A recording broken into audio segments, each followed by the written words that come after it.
jirtu jaalatamtootaa fi kabajamtoota ijoollee Oromoodha. Akkam jirtan nagaa fayyaa qabdanii. Obboleeyyan kiyya wanta kaan isiniif himuuf dhufe. Yaa obboleeyyan kiyya arraas numa boonya halkan kana namni rafuutti hin jiru. Eegeetti qabeetti ejja. Nuti guyyuu booma qabna. Guyyuu maaltu nu boochise? Dhalaan Oromootis, dhiirtii Oromootis qabsaawaa akka wayyaanee firaa itti buqqaastanitti qabsaawaa. Abiyyi hamii shakkii nama dura keessa dhuftu. Arra ijaan laaltanii gartan jechuudha. Yaa obboleeyyan kiyya.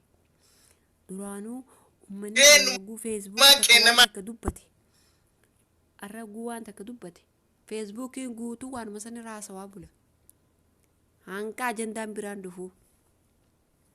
Jawaar Mohammad.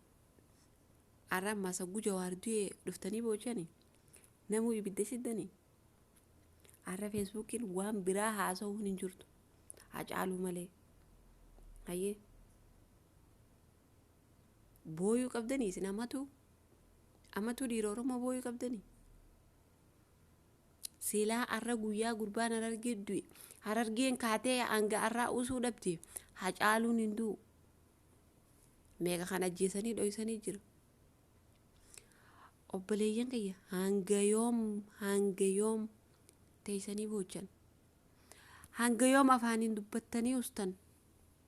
Hanga yoom feesbuukiin qabsooytan. Obboleeyyan kiyya feesbuukiin qabsaa'uu malee qabsaawaan humnaa hafee jechuudha.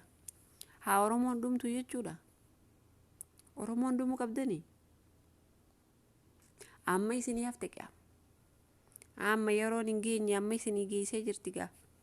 Amma dura hundi qacaca laaftu haanasii warra Jimmaa kuulla jettanii wala rabsitanii qottee jirti san hundi hafte. Arra maal dubbattan? Kuulloota marrabsitan kuulloo dhufee isin raajjeese. Kuulloo feesbuukaati.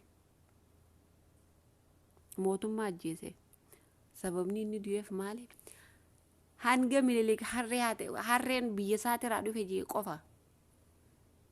Waan biraan seenaa. Gaafa bilisummaan as baatee warri dhalaa nafxanyaa jalaa qabdan dhalaa Oromoo tajirtu fuudha anarraan kaasee jette san. Silaa maaliif isiin san barbaadamtii jettanii? Arra akka kun hin dhufu.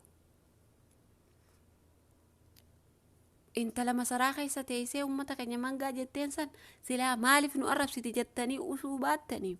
Arra akka kun hin dhufu. Obboleeyyan kiyya. Hanga yoomiitii ni boochan. Hanga yoomiitii waanuma takka irraa haasawaa ooltan. Hanga yoom waan takka irraa haasoytan. Hanga yoom waan takka irraa haasoytan. Warri abiyyi jiru hamma dura ilma abbaa gadaa ilma abbaa garaa kana warri jettan. Hayyee. Arra deebisaan teessan maali?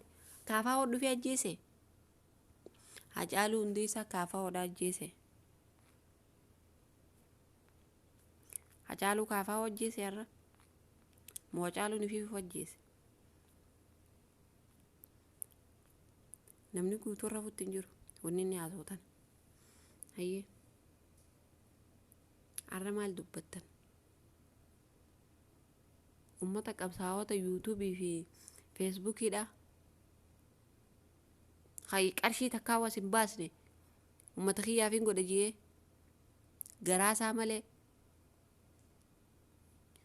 Arra kuulloo maal dubbattime? Kuulloo maal dubbattan arra?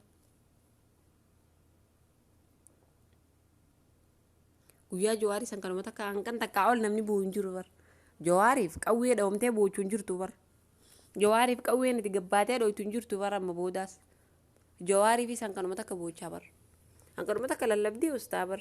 Ni beekan amma isarraa eegalanii tuli hanga halkanuma hanqasuma takka lallabanii ni usisiisnaa jaanii itti deeman. Maaliif lallabuu malee hojii waan gootan kaa. Siraarra gurbaa Harargeetti ajjeesan saniif qaalanii waraabisaa darban saniif usuu baattanii kun hundi hin dhufu. Maaliif ustani sirree san irratti? Maaliif ustan? Hangasuma takka xiqqoo laalan. Haanni rigaa itti tura keessa dhagaa muraa jaan. Turaniiti itti riganii muranii isin garsiisan maaltu hafe xayyib dhagaan cituu hafeef kaa jawaar cinnaan maaltu isinii hafe xayyib isin oromoo himee waan isin ammaa booda dubbattan waan isin ammaa booda dubbachuuf teessan nu malaalagaa duraanuu nuti qabsaa'ota feesbuukiiti feesbuukii irra gallaha rakkoon qabu obboleeyyan kiyya irra fina oromoo ofin raanfatinii lafaa kay Hacaaluuf booyaan oolina hin booyinaa maaltu nu dhufuu deema yaada